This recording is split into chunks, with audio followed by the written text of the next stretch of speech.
I kind of headed the pandemic response. Me and the team, that's what we were doing. We were staying in front of any reg changes, any rules, any new sciences that came out. And we didn't have anybody die from COVID from our work. We didn't have outbreaks that shut things down. We did all the right stuff. It was probably the most proud moment working for Scotch, just for the way they handled all of that. Welcome to the Canary Report, the podcast where risk leaders, safety professionals, and operational executives come for real-world stories and smarter strategies to keep people safe. I'm your host, Michael Zhao. In each episode, I sit down with exceptional leaders who are transforming how risk and safety are managed. Whether you're a leader of a nationwide EH&S program in a high-risk industry, or you champion workplace safety across 200 retail locations, this podcast is for you. Let's get into it. Welcome to the Canary Report, podcast for risk leaders, safety professionals, and operational executives come for real-world stories and smarter strategies to keep people safe. I am your host, Michael Zhao, the founder and CEO of Yellowbird. Joining us today is Jason Johantges, the Director of Environmental Health and Safety at Scott's Miracle-Gro company. I am very pleased to have Jason. Jason and I have had a couple of phone calls and a couple of discussions, and he is an amazing human being. He has 17 years of experience, which is hard to believe because he is a very youthful and vibrant man. He's been in consumer goods industry. He is in a leadership role of a company that has over 7,500, 8,000 employees. It's a large organization. You've got overseas dynamics with 25 direct EHS professionals and over 40 plus coordinators in multiple locations, multiple sites, multiple places. Those dynamics are challenging to say the least. He looks at the world of safety as a operational and vital part of every single person's job. He has programs such as Kickoff for Safety and other very fun, competitive, and interesting programs that I'm excited to hear more about. And as he's been willing and able to share with us, he's also the co-host of his own podcast. And I am super excited to have another podcast host on here, All Things Blues and Southern Rock. And I love all things blues and Southern rock personally, so I'm excited to talk about that a little bit, and as well as your band. And with that, the most interesting guest I think I've had on the podcast to date. Welcome, Jason. How are you? You made me sound more cool and interesting than what I actually am. Michael, I need you in my life every day just to talk to me and get me ready. How are you doing? I am really great, and I meant every word of it. I've been excited about this conversation because you really are a very interesting human being, and that's the name of the game and what we do for a living. And this podcast it's about human beings and why we want people to be safe and why we want things to go well. It's because of the people, right? Absolutely. We're here for the people. We are servants of the people. We are. So tell me about Scott's Miracle-Gro company. Give me a little bit of an overview of just your journey there and what the organization looks like and maybe some of the complexities that you deal with that folks may not be aware of. Absolutely. Thank you. I appreciate the opportunity. Well, I think everybody, I'm going to assume everybody knows who Scott's Miracle-Gro is because they use all our products, but I'm going to go ahead and talk a little bit about us. We are the number one consumer retail lawn and garden company in North America. From our potting mixes and our gardening mixes to our mulches, to our grass seed, our fertilizer, our Roundup products, our Tomcat pest control products.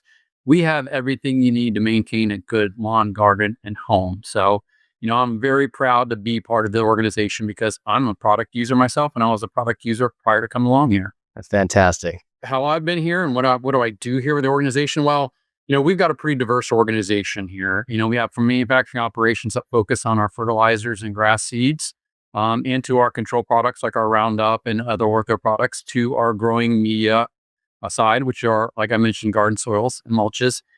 We have a strong sales force that goes out across retail stores in North America, your Home Depot, your Lowe's, your Canadian Tire. We actually go out, we merchandise, we build displays, we talk to customers. So not only do we manufacture and distribute, we are in stores working with our customers, working with stores to make sure you all get what you need to make your home and garden beautiful. So it provides a pretty complex organization. We do a little bit of everything, and we have a research and development side too, where we have three field stations: Marysville, Ohio, Apopka, Florida, and Jervis, Oregon, where we do different research too on the products that we use and that you will use at your home. So we do a little bit of everything, and that adds the complexity of what we try to do to keep people safe or in the environment clean in the organization.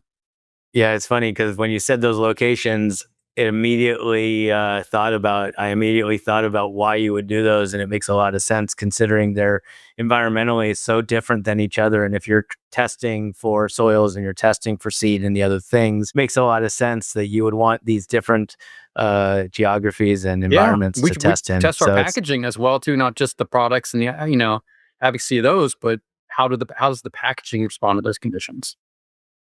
So, with all your in-store relationships and having, field agents and so forth, are these all employees that are going out to these store locations, or are they, kind of extended representation, but not necessarily carrying a Scott's W-2?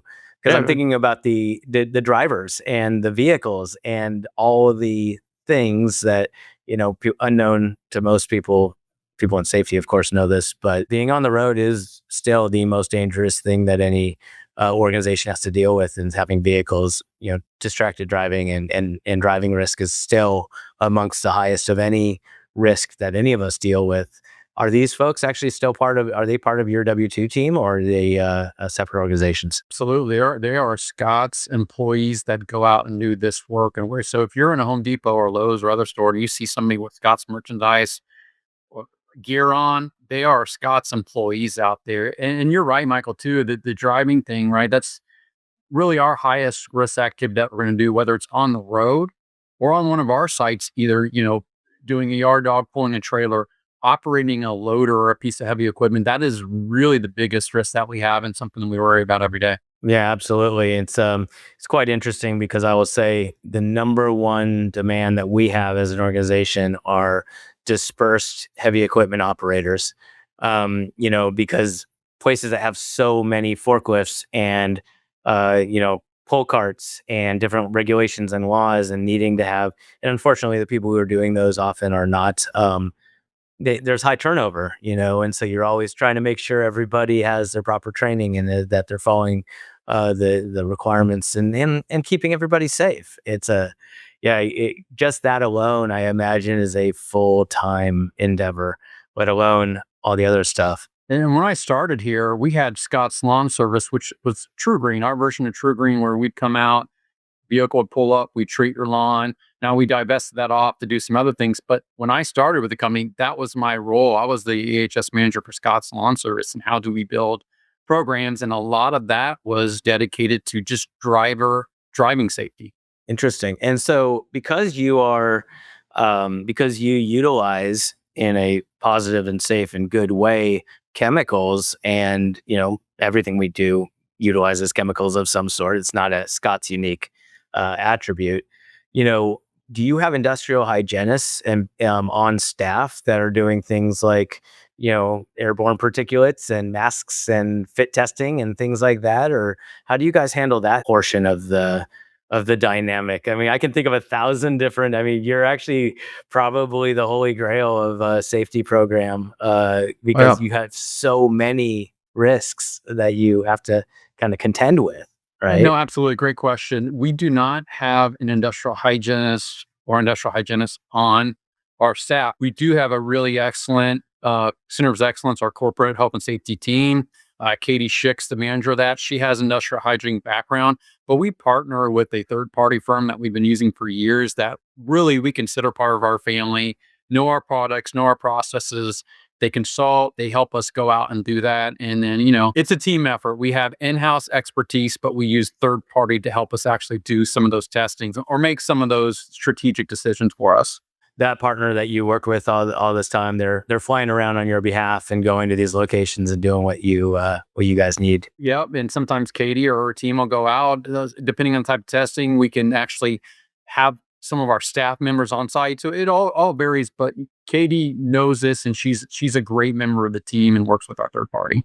Oh, it's fantastic. It's fantastic. It's funny. People think that we're trying to displace third parties, and the reality is that we're a third party. We've got coming on 7,000 people across the country, but the reality is, I commend anybody who uses resources that take the waste out of process. I think there's so much waste in professional services and processes. How do you guys look at that? How do you look at, your cadence and how often you do these things and so forth? Or how far out are you guys scheduling to keep ahead of just maintaining surveys and assessments and trainings and all that kind of stuff? I think that's the challenge an EHS professional is going to have, is like you're trying to balance the mindfulness of what you need to accomplish, compliance plus the needs of the business. So, really predominantly with third parties, we have an EHS audit program where we use a third party to help us do that. And then industrial hygiene, those are really the biggest ones. And we come with multi-year strategies. Our audit cycle runs on a 3-year cycle. So all of our facilities have to have a third party audit every 3 years. So we can sort of schedule that and understand. And then with industrial hygiene sampling, the team works to do kind of an assessment or survey with facilities to say what's changed, any of that, work with our third party, and then come up with really a sampling strategy about a year ahead of time. Awesome. Are you guys growing as far as facilities and locations and things like that? Or have you been able to hit a point? I mean, you're such a mature company and a successful organization that sometimes there's no need to add. You just make sure that you're getting the most out of the facilities that you have. But how is the dynamics from a growth and new geos, new geographies and locations and things like that? One of our sayings around here that we like to have is the only thing constant at Scott's is change. So depending on what year or what month it may be, we may be growing, we may be contract. It just depends. From the core business though, we're pretty stable. We're pretty stable on that end, but we do again, we're a consumer product company, so we will look at opportunities to bring new brands, new products in, and that could change. Absolutely. And when you do like an acquisition of, say, a brand or a product or something to that effect, how involved is safety in that research the diligence process of doing an acquisition? Is it one of the things that you get involved with as an added endeavor in your world? Not that you don't have enough to do from the sounds of things. Yeah. So this is one of the better things over the years we've done is our strategy team has really brought us in on the forefront. So the short and answer your question is we are brought in the beginning of any due diligence as a key partner in the process. And I'm thankful for that. Awesome. Yes.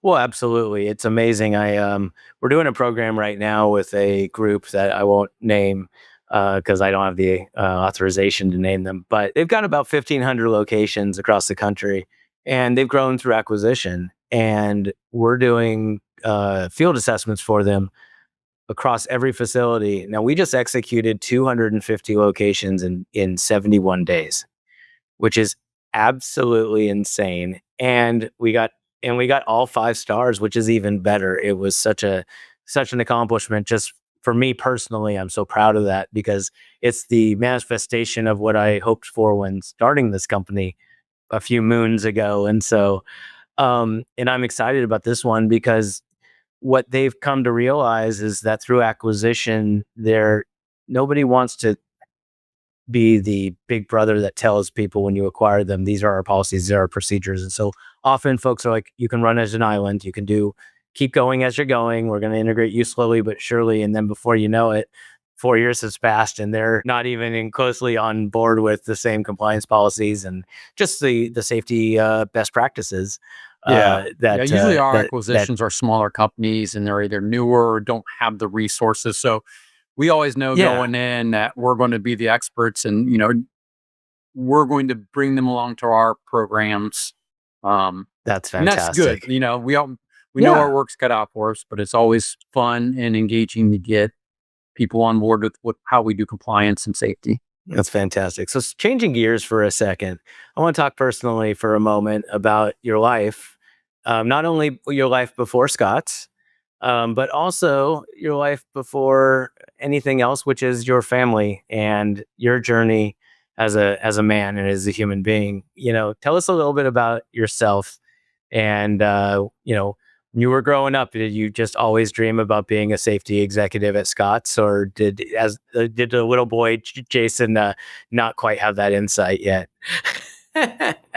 I thought I was going to be a professional athlete somewhere along the lines or work in Secret Service of the FBI as a young person, and neither of which even came in close to fruition. So what I'm doing now, I had no expectation or no thought to do, and it's sort of how my career and everything has led me to be here. So, I studied environmental sciences engineering at school. I ended up doing a couple internships, and one was with a construction management company. So I actually started out for a couple of years as an engineer for them, working kind of in this Sure. construction field. I really did enjoy health and safety and environmental work. So I moved away from that into, general industry. And from there, I've worked with companies that have manufactured, well, one professional printing organization. So like your flyers and stuff. And that's kind Right. of a industry that's not around anymore. I've done manufacturing, and then Scott's is really where I've been almost for the last 18 years of working in, again, this retail lawn and garden company. And it's really been my favorite job. I'm going to be here otherwise. I love the products, I love the brand, and they've given me plenty of opportunity for me to grow my career and do different things throughout the organization. Like I worked with every group here I started a lawn service. I mentioned that. I've worked with our sales team directly. I worked with supply chain. I work on our centers of excellence team, which is our corporate team. To the point now where I'm the point person at Scott's with the environmental health and safety. That's fantastic. I've often, when people ask me, particularly younger folks that say, "Oh, I want to be an entrepreneur like yourself," and I always say, "Watch what you ask for," because it is a very, it's a very difficult journey. I don't ask for anything here, Mike. It's funny. It's like I go where I'm asked to go. Like Scott's provides you opportunities if you want to pursue something. Like I could go out and go in operations, say I want to be a plant manager, and I think they would work with you. But I'm a servant. I know of the company, and they say, "Can you go and do this? Can you go and do that?" And it's sort of how I've cycled through my career. And honestly, it's helped me because I understand all aspects of our businesses, what they can and can't do. So if I'm a decision maker here or working with strategy to make the company successful, I've got that insight, and I'm very thankful for it. Absolutely. And along those lines, as I'm talking to these younger folks, and I say, working for a large organization is not a bad thing. In fact, it's a good thing. You get the opportunity to develop your skills. They've got the programs in place to guide you down what the best practices are, or just practices, and they don't necessarily. You can learn from things that are not the best practices too. Like you don't everything doesn't have to be perfect, but at the end of the day, the ability to be with a large organization that gives you opportunity, and it sounds like you've taken great advantage of it, where you're a servant to the company, but you still are open to learning and change, as you said, which is a constant in anybody's world. I think it's such a cool thing to talk to somebody like yourself who has had a career within an organization that is really, I mean, it's multiple careers. It just happens to be under the same title, which is fantastic. In your space, I will say, in EHS in general, but particularly in the world that you're living in, because it is such a high consequence role, knowing how these things are done, knowing being feet on the street is so vitally important. So along those lines, going back to your journey from a personal perspective, do you have a spouse, a partner, kids, any of that fun stuff that we can talk about? I do. I have my lovely wife, who I've been married to 24 years. She puts up with me and has been very supportive of my career and all the travels and things I've had to done, thankfully. With that, I do have two kids. I have a son and a daughter. My son, he's a PhD student at Carnegie Mellon studying neuroscience. So he definitely takes after my wife on the terms of the brains and the academic career. And my daughter is a junior at the Ohio State University, studying marketing and business. And both kids were actually Ohio State students, which is weird. We live in Columbus, the Columbus area. Neither my wife or I went to Ohio State. We don't really have any ties, but both kids ended up there, and good on 'em. That's fantastic. My son is actually a junior also. He's 20, just turned 21 last week, and he is studying architecture. How many shots did you have to buy for him and his friends? Here's the funny thing. We took him out and we had a nice Italian dinner. And the thing is that I think it's true with a lot of kids these days, not as much of a drinking community, not big drinkers. And he ordered a glass of wine. They did card him. That was great. But he did it almost obligatorily. Yeah, like it wasn't like, oh, I can't wait to, he's a music person, which I want to talk to you about in a moment, because he is a guitarist and a pianist, and he absolutely loves the arts in general. He's studying architecture because he's also a visual artist. He does photography and all kinds of stuff. But I will say he's not your typical. When you think about a college student, when I think about a college student of our generation, and I've been married 25 years, and our kids are Well, around. congrats to you and your wife, and Well, mostly to your wife. oh yeah, Really. well yeah. I mean, you've met me. Yeah, she's got the patience of Job.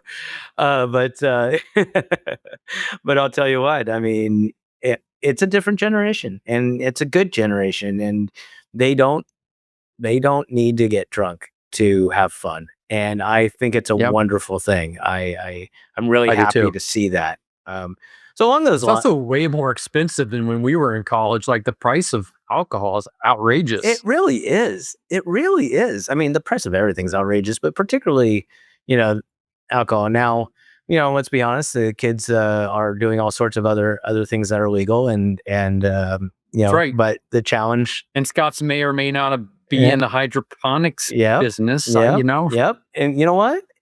But reality is that good heads on our kids' shoulders is a good thing, and Absolutely. They're smarter than we are, Michael. And that's yeah, the best thing we can do yeah. for our children is they're better off than we were. Amen. Amen to that.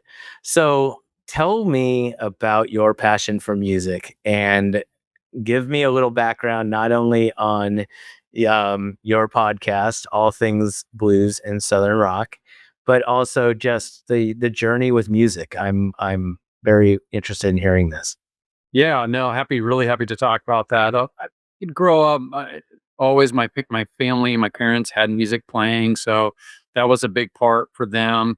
And I always loved music as well, from the first vinyl album I had, which was Weird Al's in 3D, to kind of where I blame Weird Al for all my musical, anything. But always loved music. I played sports growing up, so I didn't have a lot of time to study or really learn an instrument. My sister was very good at trumpet and French horn, but I just really never had time.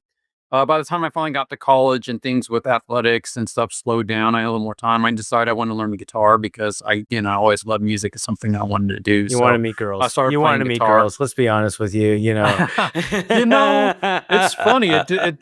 People think that, but it never held me. It's so funny. When I met my wife, when I started dating my wife, I was actually playing semi-professional baseball in the Columbus area for the Coors Light Rockies, which is now defunct. And she was not impressed by that. And then I've been in a band for like 25 years, and we were together when I started. Not nothing like, you know what? I think it's a false thing out there that people actually Well, think that actually, brings it no. It in. means So that you and I have the same wife, which we get not it. impressed by anything we Nope, do. nope. We are just us, and other people think that we're so great, and apparently at home we are just us. They think we're great too, but not for all those things. Yeah, for sure. But I was lucky, so I Yeah, always liked music. I picked it up. yeah. Some friends from college had been in bands, and at one point, it asked me, they were starting a new band, if I want to participate. I'm like, sure, why not? I've never been in a band or did anything before. So 25 years later, we're still together. We don't play as much as we used to. We're Ghost Town Silence. You can find us on Facebook and all that kind of stuff. But my first band, my only band, and It's a fun pastime. It keeps me off the golf course or anything else. Well, I don't know if I want to be off the golf course. Although where you live, you have half of the year that you can be playing music and the other half of the year golfing. I live in Arizona, so I can be golfing all the time. And by the way, I imagine Scott is a big fan of being on the golf course. So you don't want anybody off the golf course, because I imagine your products are being used consistently on many courses. We've had some professional, turf grass stuff on there, but when you're asking me about the podcast, all things blues and Southern rock, thank you for doing that and helping us market it. But during early stages of COVID, what was going on, everybody's locked down kind of, or we weren't going out and doing the same things. I certainly wasn't going to concerts. Had somebody that had started this podcast. He was out of North Dakota, Brian Jones, a big music fan. North Dakota, Fargo, that's what you think of blues and Southern rock music, right? But, he had started this podcast. He had a co-host for, 10, 12 episodes maybe. And it didn't work out for whatever reason. So he asked the guys from the state of America, which are a Black Pros-based podcast, of do they have anybody they'd recommend? And I'd been a guest a couple times on that one, and they so nicely recommended me. So when Brian approached me, I'm like, I'm not doing anything else. I love music. I do like blues and Southern rock, even though I like a lot of things. And then 270 episodes later, we're still going, almost 5 years. Love it, man. Well, congratulations. I think that's fantastic. It really is. I think this has been a very rewarding, personally, this has been a very rewarding journey for me, being able to get to know the human beings around our industry. I often say that nobody really understands the EHS space because they think of us in a lens of compliance and boring, but they don't realize we may be boring, but it is very diverse and it is very complex. And most of the people that I know, I have not met one yet, including yourself, who are not really good human beings, who really care about the employees and the well-being of the people that we're protecting, and just trying to do our best with all the moving parts that are associated with this journey of ours, which is vast. Like so speaking of COVID, let's touch on that for a second. So during that stage, now I am the genius who started a company and went into revenue January of 2020. So yes. All right. We had our first month of revenue, $5,000, super excited. Next month was 8,000. I was, all right, here we go. Then March, and the whole world stopped. Fortunately, this wasn't my first company, and we were small, and I could afford to keep us going. But how was, what role? How did you handle COVID in general, and specifically, what areas of your business were impacted? As much as you wish to or don't wish to speak about, of course, and whatever you feel comfortable with. But I'm curious, because you do have so many parts of your business that probably had to shut down and parts of it that didn't. No, great question. I'm definitely happy to talk about it. It's actually one of my more proud moments of working with Scott's on that, because because we supported food and home and even medicine with what we do, the products we provide. We needed to stay open. We were a business that did shut down, so we needed to have our manufacturing still running and our distribution and everything else and products in the stores. Our company made the determination early on to do what we need to do and invest what we need to do to protect our associates.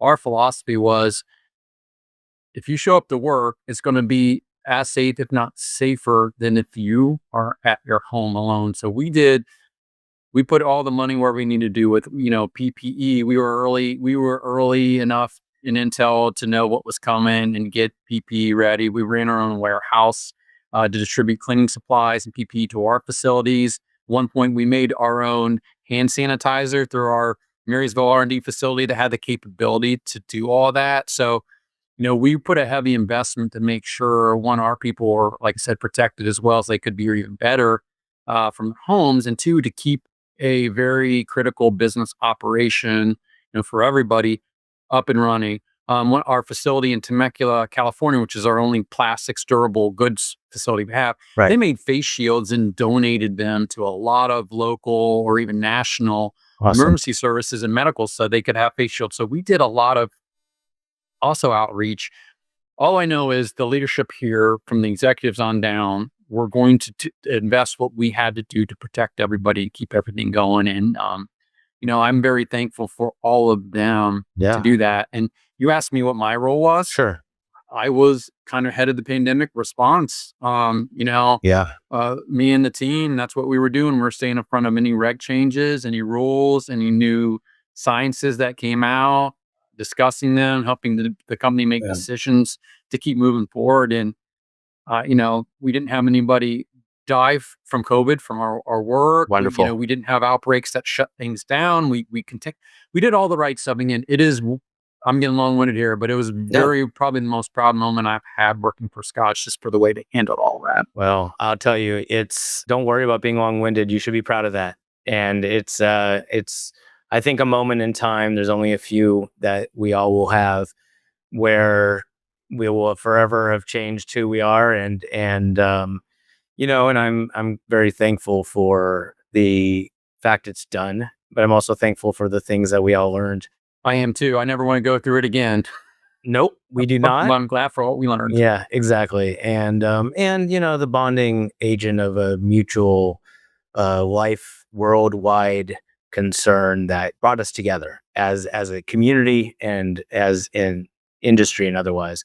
It's funny you should say that, because that you guys really went deep into learning and following around. I used to say, and I still do at times, that I was like a puppy following around Fauci as he was coming out with the information, because we were a regional company at that point. We were just opened. We were going to prove the market in Phoenix. And, we had some industrial hygienists on the platform here in Phoenix, and, the science behind airborne and surface samplings and so forth. And then everything shut down, including all of my revenue. And then we just had a huge influx of people who were so, if they knew of us because of, National Safety Council and other places. And so we had like 1,000 people sign up on the platform from across the country. And I said to the team, I'm like, well, may as well just open up. Now, it's not what you do in a company like ours. What you do traditionally, if you're Uber or Airbnb or Tesla, pretty much anybody who's going, not necessarily Tesla, but anybody who's going to do a marketplace, you choose a controlled environment, you learn supply, demand, marketing, all the stuff, what works, what doesn't, and then you open up other markets one by one. And then when you get really good at it, then you scale. You don't open up the whole country all at once. And that's exactly what we did. We actually, the return to work, industrial hygiene, doing surveys, sampling of surfaces, and then airborne particulates, and the respirator fit testing, which we do a ton of. That was all just, we became a COVID company for almost 2 years, and then we got back to our main goal. Those were services well needed that we all needed out there to make sure we stayed healthy and safe. And all the people that knew how to do that, many of them were also ill. And so it was also one of these things where we were placing safety professionals in locations during that period because their head of safety was ill. And so they'd engage, our Yellowbird pros to come in and just oversee a facility for 9 months or 6 months. So it worked out. I never like to say that we did well because of a pandemic, but we didn't die. And from my perspective, as a startup, that's really the only thing you're trying to achieve at that point in time is we have to fight another day and hope that it's going to be all right. So I want to talk about one more thing, and then we're going to call it a wrap. But I would love to hear. I was very interested in the gamification of your safety program, and you did this Kickoff for Safety program. And I just want to understand kind of how it worked, because I think maybe some of our listeners can learn from it and implement their own version of it and whatever that might look like. Absolutely. Happy to talk about, because another very thing I'm very proud of here. My boss challenged me a couple years ago and like, hey, our first quarter every year. So our fiscal quarter runs October. Our fiscal year runs October through September. So it's different. So the beginning of our fiscal quarter is always the quarter where we ramp up production and everything else. And we'd always see an increase in injuries because we would have temp labor coming in. people had been off work a little bit or not doing the same work, and we kind of jumped back in production. So we would always see an uptick in our incident rates the first quarter of the year in October through December. So what can we do to change you know, the par for the course type of stuff and really get it so we're starting out the year in a strong fashion? So what we did is we took a look at like a football approach. Hey, there's 4 quarters to the year. It kind of covers what our first 3 or 4 months look like when incident rates are high. How can we take the concepts of football, which people understand and have fun with, and then combine them with the things we really need to do to be proactive to help prevent like the lagging stuff from occurring and make it fun for everybody. So, we came up with this kickoff for safety where it covered the first 4 months of the year, 4 quarters of football. Um, each site would have to come up with their own team name and mascot and helmet, and we had an AI thing that helped them generate that. And then we said, here are the things that we know if you guys do, it'll help prevent incidents, but you will get credit for it, either a field goal or a touchdown, depending on how well you do it. So from hazard hunts to doing your safety training, to managing compliance calendars, to reporting incidents on time and investigating them with a CAPA, and a CAPA's closed. So we were giving all of our sites credit for the things that we are kind of already doing, Awesome. but in a way that encouraged them to do them better and really focus on them. And you got points. And then we also included a halftime video contest and a Super Bowl video contest where each site could, film something and submit it for some credit for that too. And it really led to not only the best first quarter we've ever had, but actually, we finished our fiscal 25, the best year in terms of reportable incident rates across the company. It's fantastic. That is so cool. I have to say, I've heard of a lot of different programs and a lot of different things. That is something that I hope people will listen to this and try to implement something similar, because it's such a cool thing. It's funny you should mention that the reasons that you have or had, and everybody still has. There's no such thing as an incidentless company, not of scale. It just means people aren't telling you, and you don't want that. That's right. The goal is always zero, but the reality is not always zero. Of course not. Of course not. And so from that perspective, I find that surge supply of help tends to bring some of the most biggest challenges. And, I've actually had many a conversation with leaders like yourself about using Yellowbird for doing training when you have surge demand, people coming in to run forklifts, people coming in to do lifts and packaging and all that kind of stuff, because internally you're on a cadence of training, you're on a cadence of whatever it is that you're on. But when you bring in people that are for 60, 90 days, they still have the same risk. The problem is by the time they're there and get through a training in most people's traditional programs, they're no longer there.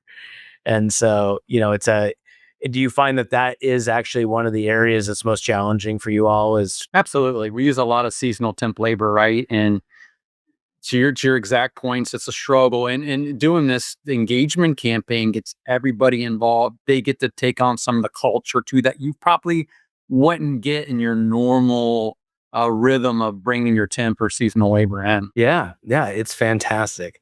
Well, honestly, Jason, I could talk to you all day. You are such a great conversationalist, and obviously, the 250 plus episodes of all things blues and southern rock podcast that you have has made you a great speaker. So, congratulations on that. Man, Michael, it's my you're a great host, and I love what you guys do. And I don't get compliments like this a lot, so we need to have a huddle once a week where we can just talk niceties to each other. Well, maybe if I have no idea if you do business with us, but if you're doing business with us, maybe I'll run your QBRs so we can go through and and I'll make sure that we start with all the platitudes and boost your ego at the beginning of each quarterly review. I really appreciate what you're doing in terms of the podcasts and everything, because I don't think, from the EHS realm, we don't often get to talk about this stuff, particularly the proactive stuff, or me engaged in these conversations other than going to conferences. So I really respect what you're doing and love what you're doing to get us EHS professionals on here to kind of talk about things that we do and just let everybody know that we are human beings, and some of us are cooler than others. I won't make names of which is which. Well, I mean, just some of us. No, maybe a podcast host or two. You know how it is. Thank you again. Have a wonderful rest of the week, and we will catch up soon. Thank you for having me on. That's it for today's episode of the Canary Report. If this conversation helped you reframe how you think about risk and safety, please do me a favor. Hit subscribe, leave a review, and share it with somebody who needs to hear it. We're building a new category of safety and risk leadership, one that's faster and smarter. Leaders who aren't just empowered by tech, but whose wisdom is accelerated by it. To learn more about how Yellowbird's cutting-edge platform is empowering leaders to solve workplace safety and risk challenges faster, smarter, and at scale, visit goyellowbird.com. Don't forget to subscribe to our Spotify, Apple Podcasts, and Yellowbird pages to stay up to date. Until next time, lead with clarity, know first, and act fast.